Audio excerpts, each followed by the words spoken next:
नमस्कार, मैं सतीश कुमार मिश्रा एक बार फिर से कॉम्पिटिटिव इंग्लिश ट्यूटोरियल के यूट्यूब चैनल पर आपका हार्दिक स्वागत करता हूं। और आज मैं आपके बीच हाजिर हूं मास्टरी ऑन सेंटेंसेस सीरीज का लेसन 4 लेकर के। एक अक्षर क्रिया वाला वाक्य सीरीज अभी चल रहा है। असल में एक अक्षर और बहुअक्षर, इसकी मैंने पूरी डिटेल चर्चा लेसन 1 में कर दी थी, लेसन 2 में भी की थी। तो यदि आपने पहले का लेसन मिस किया है तो आपसे रिक्वेस्ट है कि आप पहले उसको जाकर के देखें, क्योंकि ये समझना ज़रूरी है। ये टर्मिनोलॉजी अगर आप नहीं समझेंगे तो आगे समझने में परेशानी आएगी।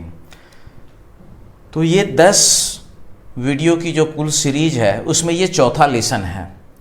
और आज हम जानेंगे ईट वाला होना बोधक वाक्य के बारे में। मैंने बताया था कि एक अक्षर क्रिया में हम 2 तरीके के वाक्यों का अनुवाद सीख रहे हैं। पहला होना बोधक और दूसरा अधिकारी बोधक। होना बोधक वाक्य के 6 प्रकार हैं, जिसमें ये चौथा है। पहला था सीधा साधा होना बोधक वाक्य, दूसरा बहुअक्षरी होना बोधक वाक्य, तीसरा देयर वाला होना बोधक वाक्य, और ये आज चौथा है इट वाला होना बोधक वाक्य, और इसको हम अंग्रेजी में कहते हैं प्रिपरेटरी इट। हम जानेंगे इसके बारे में डिटेल्स कि ये है क्या। दरअसल ऐसा है कि हिंदी में जब हम कई बार वाक्य लिखते हैं तो वो हिंदी के हिसाब से बिल्कुल कंप्लीट होता है, पूर्ण होता है। अर्थ के दृष्टिकोण से भी, पढ़ने में भी कहीं कोई कमी नहीं होती है। पर जितनी भर अगर हिंदी लिखी है, अगर उतने भर की हम अंग्रेजी बनाने चलते हैं तो या तो उसमें सब्जेक्ट का अभाव होता है या फिर कॉम्प्लीमेंट का। सब्जेक्ट को हिंदी में कर्ता कहते हैं और कॉम्प्लीमेंट को पूरक। पूरक का मतलब क्या है? पूरक का मतलब है वह शब्द या शब्दांश जिसको वाक्य में जोड़ देने से अर्थ पूरा हो जाए, उसको हिंदी में पूरक कहते हैं।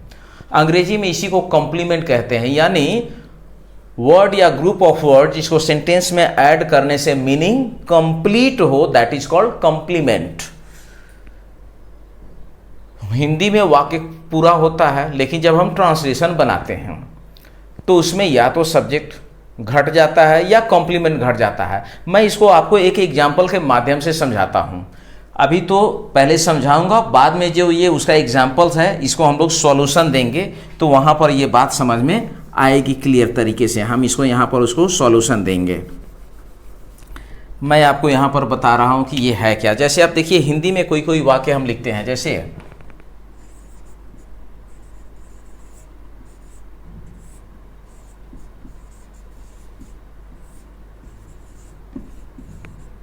बहुत गर्मी है।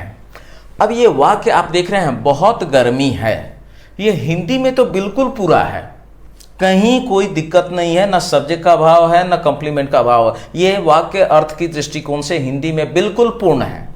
लेकिन जितनी भर हिंदी लिखी हुई है, अब हम जरा इसका ट्रांसलेशन बनाते हैं। 2 तरीके से बनेगा। आप देखिए कि आपको ये अंग्रेजी में इनकम्प्लीट लगेगा, अधूरा लगेगा। जैसे एक तो तरीका ये हुआ कि हम लिखें वेरी हॉट इज। अगर वेरी हॉट इज कर दिए तो मान लीजिए कि ये सब्जेक्ट हो गया, ये वर्ब हो गया, लेकिन क्या मीनिंग कंप्लीट हो रहा है? यानी यहां पर कुछ और हमको देने की आवश्यकता महसूस हो रही है। वो जो अगर देंगे और ये पूरा होगा, उसी को कॉम्प्लीमेंट कहते हैं। तो अगर हमने इसका ट्रांसलेशन ऐसे बनाया तो कॉम्प्लीमेंट का अभाव हो गया, यानी पूरक। दूसरा हम बनाते हैं दूसरे तरीके से।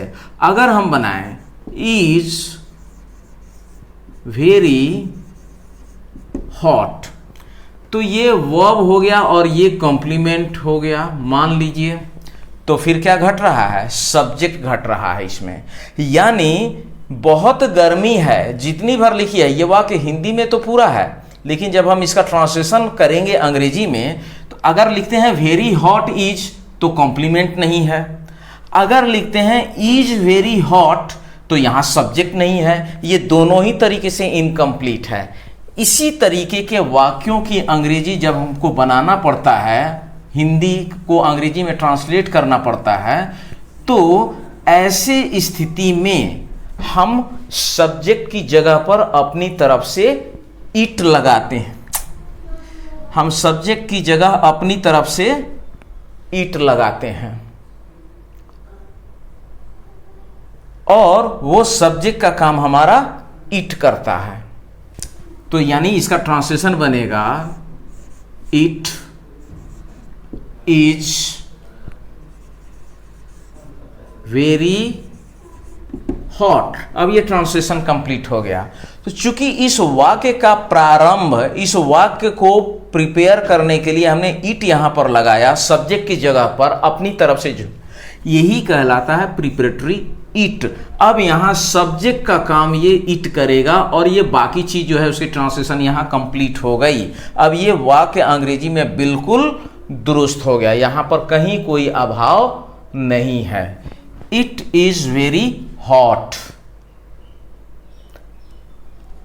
मुझे लगता है अब चूंकि एक वाक्य के 6 रूप होते हैं, बहुत गर्मी है, बहुत गर्मी नहीं है, क्या बहुत गर्मी है, क्या बहुत गर्मी नहीं है, कब बहुत गर्मी है और कब बहुत गर्मी नहीं है, एक वाक्य के 6 रूप।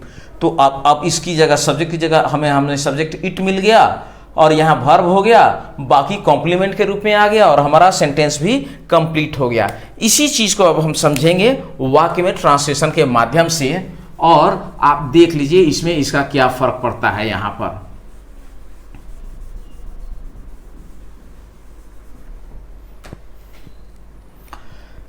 आप एक मैं बनाऊंगा, यहां पर देखिए एफर्मेटिव में पहले सब्जेक्ट फिर वर्ब फिर रिमेनिंग मैटर, निगेटिव पहले सब्जेक्ट फिर वर्ब फिर नॉट नो फिर रिमेनिंग मैटर, इंट्रोगेटिव क्या वाला में पहले वर्ब फिर सब्जेक्ट फिर रिमेनिंग मैटर, इंट्रोगेटिव निगेटिव क्या वाला में पहले वर्ब सब्जेक्ट फिर नॉट नो फिर रिमेनिंग मैटर, इंट्रोगेटिव आईपीए वाला में पहले आईपीए फिर वर्ब फिर सब्जेक्ट फिर रिमेनिंग मैटर, और इंट्रोगेटिव निगेटिव आईपीए वाला में पहले आईपीए फिर वर्ब फिर सब्जेक्ट फिर नॉट नो फिर रिमेनिंग मैटर। ये क्या और आईपीए का क्या चक्कर है, ये मैं लेसन 1, 2, 3 में बता चुका हूं।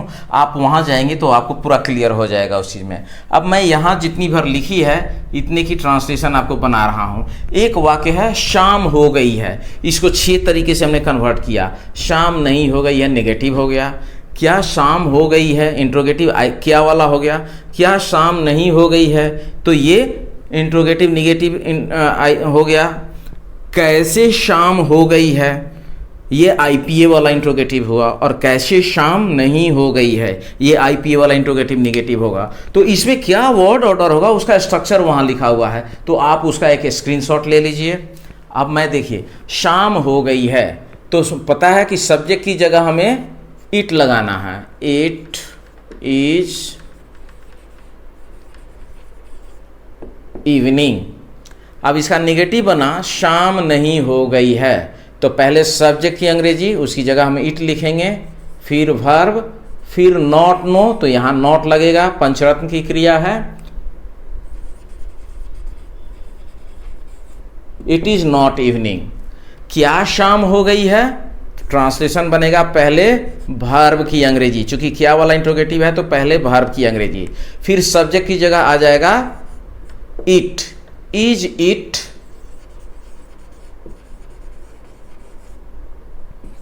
इवनिंग। क्या शाम नहीं हो गई है, इज इट नॉट इवनिंग। कैसे शाम हो गई है, तो पहले ये कैसे शब्द की अंग्रेजी लिखेंगे, यही आईपीए है। आईपीए का full form interrogative pronoun, interrogative adjective और इंट्रोगेटिव एडवर्ब होता है। तो पहले इसकी अंग्रेजी प्रश्न शब्द की अंग्रेजी, फिर वर्ब, फिर सब्जेक्ट की जगह आपका आएगा it. How is it evening. और कैसे शाम नहीं हो गई है, how is it not evening. अब ये बन गया ट्रांसलेशन। तो इसी तरीके से अलग अलग फॉर्मेट में अलग अलग तरीके के स्ट्रक्चर आपको मिलेंगे। मैं ट्रांसलेशन बनाने का लिंक डिस्क्रिप्शन में डाल दूंगा, आप उसकी प्रैक्टिस करेंगे। एक और ध्यान देने वाली बात है कि जब भी हम ये प्रिपरेटरी इट वाला बनाते हैं तो इसका इस्तेमाल कहाँ कहाँ होगा ये जानना बहुत ज़रूरी है। जैसे दिन, समय, ऋतु, मौसम, इन सब चीज़ों से रिलेटेड बात जब हम भी करते हैं ट्रांसलेशन बनाना, जैसे जाड़ा है तो ये जाड़ा ऋतु के बारे में हम कह रहे हैं, इट इज़ कोल्ड। बरसात है, इट इज रेनी सीजन, वर्षा का समय है, इट इज रेनी सीजन। उसी तरीके से 10 बजे हैं, ये समय के बारे में हम बात कर रहे हैं, इट इज 10 o'clock। तो दिन, स्थान, समय, स्थान के बारे में नहीं, दिन, ऋतु, समय, इन सब सारी चीज़ों की चर्चा जब भी हम करते हैं तो वैसे वाक्यों का ट्रांसलेशन इसी प्रिपरेटरी इट के माध्यम से बनता है। तो ये जानना बेहद जरूरी था। और इसका इस्तेमाल, जैसे मैंने बताया, शाम हो गई है, तो शाम क्या है, एक तरीके से समय के बारे में हम बात कर रहे हैं। शाम भी पूरे 24 घंटे का एक खास समय होता है, उसको हम इंडिकेट करते हैं इसके माध्यम से। तो इस तरीके के वाक्यों का ट्रांसलेशन बनाने के लिए ये ईट वाला होना बोधक वाक्य के माध्यम से, इसी स्ट्रक्चर से उसका ट्रांसलेशन बनाया जाता है। इसको आप ध्यान में रखेंगे।